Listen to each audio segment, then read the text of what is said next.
जय हिंद। जय भारत, वंदे मातरम। मैं रविंद्र फौजी। साथियों, कल मेरे पास से एक जवान की समस्या का कॉल आया और उसकी जो समस्या थी उसके समाधान के लिए मैंने अपने साथियों को कॉल लगाया जो मेरे से जुड़े हुए हैं, क्योंकि कई बार कुछ समस्या ऐसी होती है जिस तक हम नहीं पहुंच पाते हैं। तो मैंने मेरे से जुड़े हुए कुछ हेड क्लर्क साहब या सुबेदार मेजर साहब या कुछ अधिकारी जिनको कॉल लगाया, लेकिन कुदरती जिस जिसको फ़ोन मिलाया उन्होंने उठाया नहीं। फिर मैंने बंदे को कॉल करके बताया कि यार, अभी मैंने कॉल किया है, आपकी समस्या का मेरे को हल मिला नहीं है, आप थोड़ा सा वेट करो और शाम तक देखते हैं। फिर शाम को एक बंदे का दूसरी समस्या को लेकर कॉल आया और पहले बंदे की समस्या का हल मेरे को दूसरे बंदे की समस्या में ही मिल गया। इसको बोलते हैं भगवान के भरोसे आप रहते हो तो भगवान भी कभी कभी आपका साथ देता है। पहले मैं आपको मोटी मोटी उनकी दोनों की समस्या बता देता हूँ, समाधान क्या निकला वो भी बता देता हूँ। हालांकि अभी ये चीज़ें पेंडिंग है, मतलब दोनों ही समस्या अलग अलग हैं और हल नहीं हुई हैं। मेरे तक तो समस्या का हल पहुंच गया कि हाँ, ये हल होना चाहिए, लेकिन हकीकत में ग्राउंड में ये समस्या कैसे सुलझेंगी। तो मैं चाहता हूँ जितने भी साथी इस वीडियो को देखें, पूरा देखें, और अगर किसी के पास हल हो तो ज़रूर कमेंट्स करें, या मैं मेरा नंबर देता हूँ तो आप मेरे को डायरेक्ट कॉल करके भी बता सकते हैं कि भाई इस समस्या का हल ये है। जो हल नहीं कर सकते समस्या तो कम से कम वीडियो को शेयर कर दें, ताकि ये वीडियो उन लोगों तक पहुंच सके जो इन जवानों की समस्याओं को हल कर सके। आपको मैं पूरे तरतीब से समस्या का जो कहानी है वो बताता हूँ। हालांकि बात वही है कि अगर नियम के अनुसार चलें तो इन समस्याओं का हल अल्टरनेट दोनों समस्याओं में है, लेकिन नियम हमारे अधिकारी जिनके हाथ में पावर दी गई है, कमांडिंग ऑफिसर साहब के पास, सीओ साहब के पास पावर है, लेकिन सीओ साहब एक तरफ अधिकारी के लिए समस्या का हल कर देता है लेकिन जवान के लिए नहीं करता। क्यों? और जवान को पहुंचने के ऊपर यह जवाब दिया जाता है कि नहीं, तुम्हें लागू नहीं है, अधिकारी को लागू है। तो ये चीज़ें अधिकारियों को भी नहीं पता है। अधिकारी कोई भगवान नहीं है कि उसने कह दिया जो कानून है या उसने बता दिया वो सत्य है, क्योंकि वो भी झूठा जवाब देते हैं या बंदे को घुमाने की कोशिश करते हैं। तो इसकी समस्या का हल तो या तो जो आर्मी लॉ बना हुआ है उसमें है, या हमारी एसओपी होती है यूनिट की, उसमें भी उनका हल होता है, लेकिन उस एसओपी का मालिक होता है सीओ साहब। क्योंकि आर्मी लॉ और एसओपी में नीचे जो लिखा जाता है ना, एक लाइन कि as a commanding officer depend on OC या सीओ, यानी वो चाहें तो ये कर सकते हैं, लेकिन वो करते किसके लिए हैं? अपने लिए, और जवान के लिए नहीं करते। ये देश का दुर्भाग्य है। मैं पहली समस्या बता देता हूं कि एक जवान जो भी महाराष्ट्र में पोस्टिंग है, उसकी बटालियन अभी मैं नहीं बता रहा हूं, वीडियो वहां तक उनकी रेजिमेंट तक, उनके सीओ साहब तक मैं भेज दूंगा, लेकिन मेरे अकेले के भेजने से नहीं है। आप लोग थोड़ा सा शेयर करके इसको वायरल कर दोगे तो हो सकता है उस सीओ साहब इस बंदे की समस्या को हल करते हैं। पहली जो समस्या थी कि महाराष्ट्र में पोस्टेड ये जवान जहां पोस्टेड है वहां से इसका घर मात्र 3 किलोमीटर की दूरी पर है।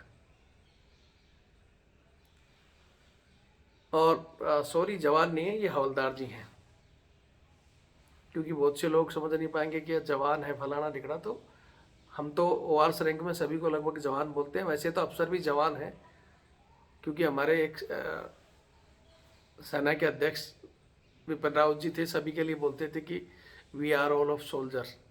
हम सभी जवान हैं।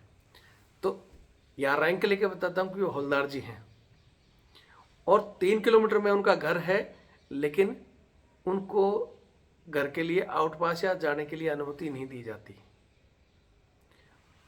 आर्मी ऑर्डर की समस्या आती है कि वो बंदा हवलदार जी शादीशुदा नहीं है। उन्होंने पोस्टिंग ली है घर के नज़दीक,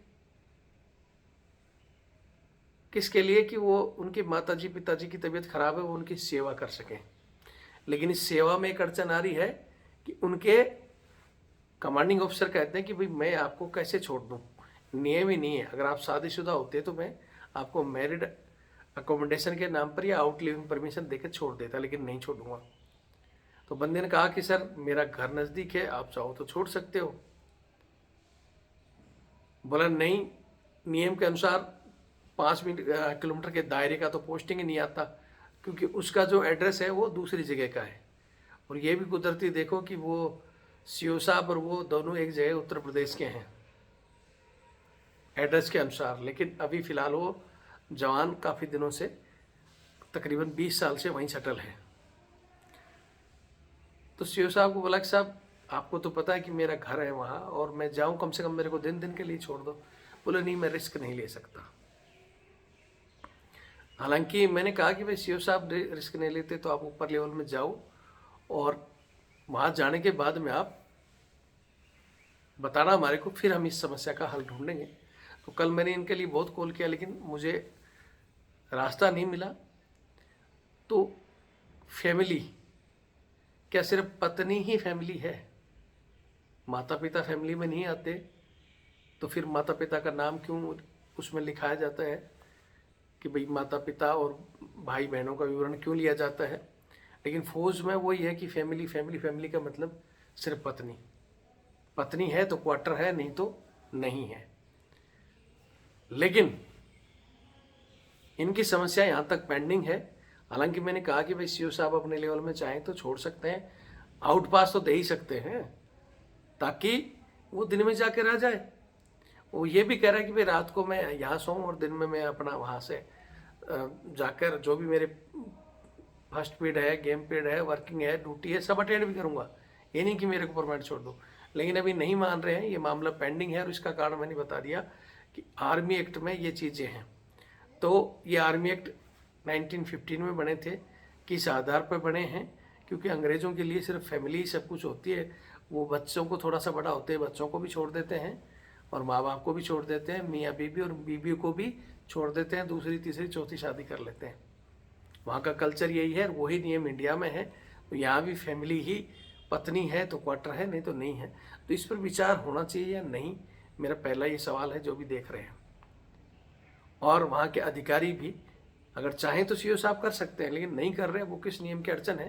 लेकिन अब मैं जो दूसरी कहानी बता रहा हूँ उसमें एक मेजर साहब हैं जिन्होंने भी शादी नहीं की और वो अपने माता पिता के साथ सरकारी क्वार्टर उन्हें मिला हुआ है और उसमें वो रह रहे हैं।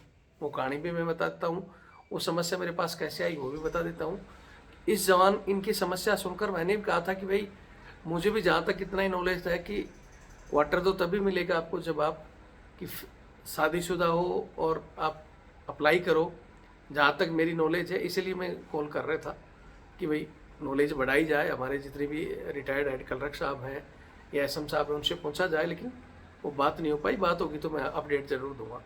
तो इनकी समस्या को, हालांकि इन्होंने कहा कि सर मैंने ये बोला कि भाई आप अपने इनसे भी ऊपर जो कमांडेंट साहब हैं उनके पास जाओ, जीओसी साहब के पास जाओ, अपने पॉइंट को राइज करो, फिर वहाँ से क्या निकल कर आता है फिर हम डिस्कस करेंगे। कॉल कर लिया, समस्या का हल नहीं मिला, कुदरती ही शाम को एक दूसरा कॉल आता है। हालांकि वहाँ मेरी जवान से बात नहीं हुई, लेकिन जवान ने किसी को भी बताया होगा अपने परिवार को, तो उसके परिवार के उससे मेरी बात हुई। और बात की शुरुआत कहाँ हुई कि एक रिकॉर्डिंग मेरे पास आई, उस रिकॉर्डिंग के बारे में मैं बताऊंगा। उसके बाद उन्होंने मैसेज किया सर इम्पोर्टेंट बात करनी है। फिर मैंने बोला हाँ भाई क्या है? तो उसका पहला ही शब्द था कि सर एक मेजर साहब है, कंपनी कमांडर है हमारे, मतलब उनके कोई परिवार से थे कि उनका कोई पैसा खा गया, वो बिल नहीं देता, मतलब सामान मंगा लिया उसका बिल नहीं देता। और दूसरा, मोटरसाइकिल से उनके घर आने जाने में मतलब सहायक वाला सिस्टम, वो सहायक रहा बंदा। तो पहले तो बोलता रहा कि आजा मैं तेरा कर दूंगा, लेकिन अब तकरीबन 16,000 रुपये नहीं दिया।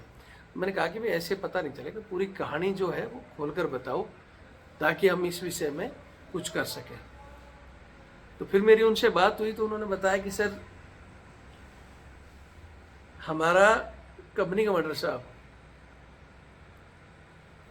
वो अपने पिताजी और माताजी के साथ रह रहे हैं, सिंगल हैं, और सरकारी क्वार्टर जो उनके मिला हुआ है उनको तकरीबन यूनिट से 12-13 किलोमीटर दूर है। अब वहाँ से उनको बड़ी डिटेल कर दिया तो बोले सर एक तो आने जाने का, गाड़ी से रोज मैं आ रहा हूँ जा रहा हूँ, मेरा पेट्रोल खर्च हो रहा है।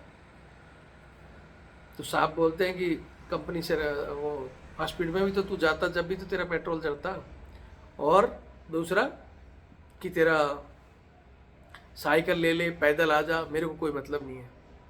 जबकि पहले इनको बोला गया था कि ठीक है मोटरसाइकिल से जाओगे तो आपको बिल मिलेगा और कोई भी सामान खरीदोगे तो वो बिल दिया जाएगा। लेकिन जब इनका 15-16 हज़ार रुपये हो गया और जवान ने मांग लिया तो देने के बजाय बोले इसको बदली कर दो, दूसरा भेज दो। दूसरा बंदा वहां पहुंच गया, लेकिन दूसरे बंदे को पता चल गया कि ये कहानी हो रखी है, तो उसने भी वही राइज कर दिया कि साहब मैं भी आऊँगा तो बिल तो मेरे को भी चाहिए, इतनी दूर कैसे आ जाए।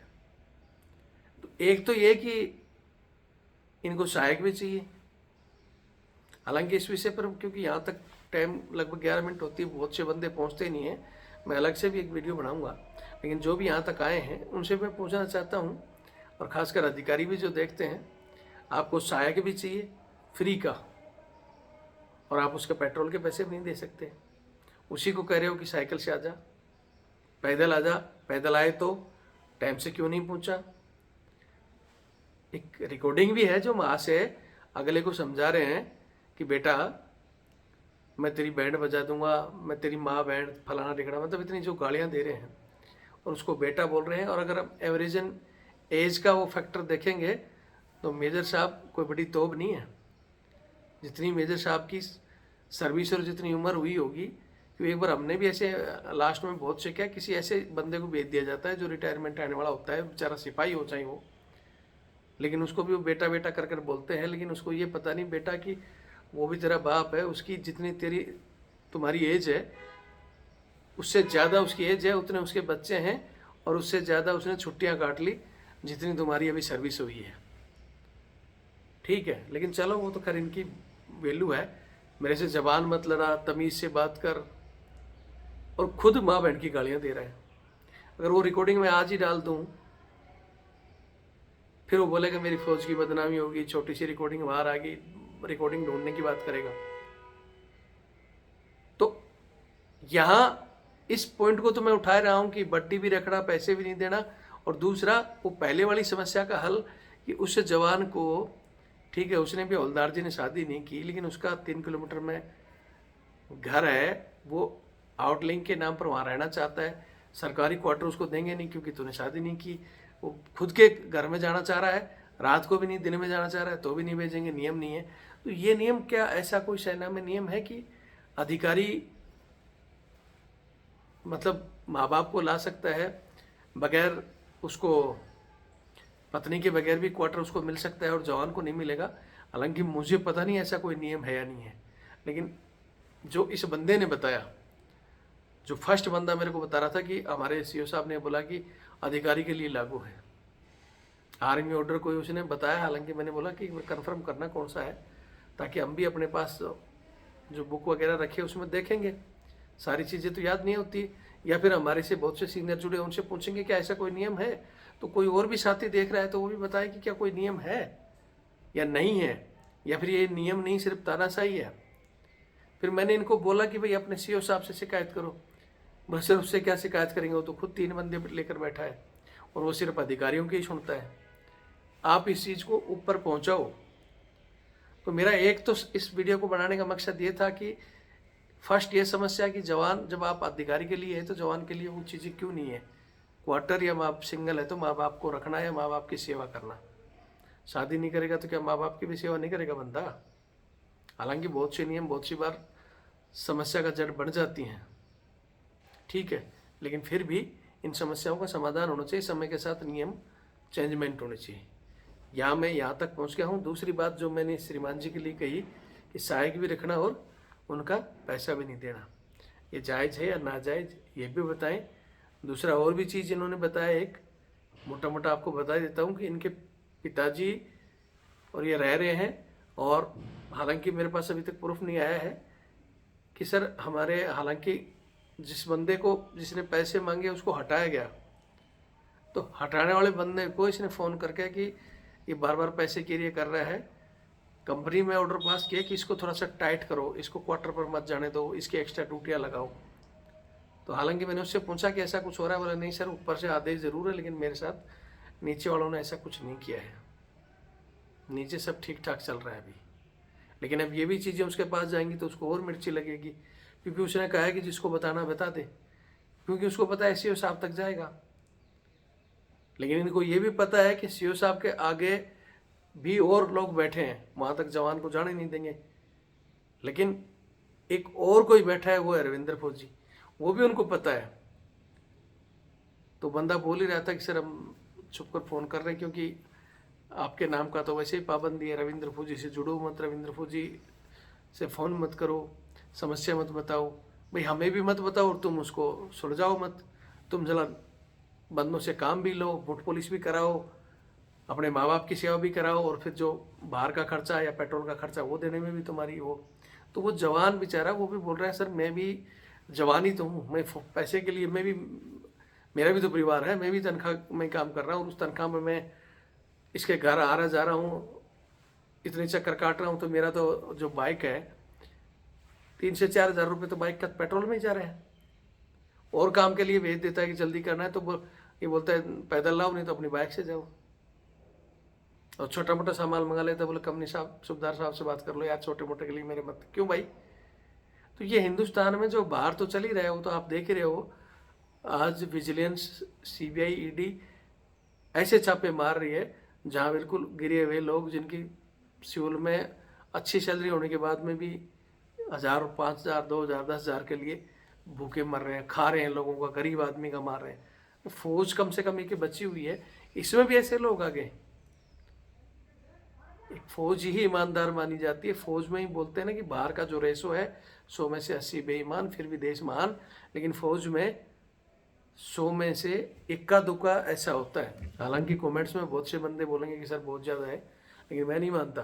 फौज में ईमानदारी कम से कम बची हुई है, लेकिन कुछ ऐसे लोग हैं, इनको सुधारना चाहिए। सहायक प्रथा के लिए तो हम ऑलरेडी लड़ ही रहे हैं, लेकिन सहायक जाने के बाद में भी ऐसा किया जा रहा है, उसका क्या? और सीओ साहब को बता रहे हैं तो बोल रहा है कि पैदल जाओ, वो सॉरी सीओ साहब नहीं, सीओ साहब तो खुद 3 रख रहा है, ये बताया जा रहा है। तो इस विषय में मैं अलग वीडियो बनाऊंगा।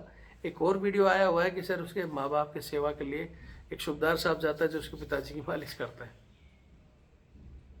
अब बताओ, तो जो सुबेदार साहब मालिश तक करने में लगे हुए हैं अपने नंबर बनाने के लिए, वो जवान की क्या समस्या को हल कर पाएंगे? 2 स्टार आपने कंधे में लगा लिए, आपको जो मिलना है मिल चुका। एक अशोक के चक्कर में या वो 3 स्टार ओढ़ने के चक्कर में इतना मत करो कि अब फिर बोलेंगे जी वो तो बुजुर्ग आदमी है, सेवा कर रहे हैं। अपने माँ बाप की कभी सेवा की है? ये सेवा ही करना है तो ठीक है, कोई जवान है उनको भेज दो।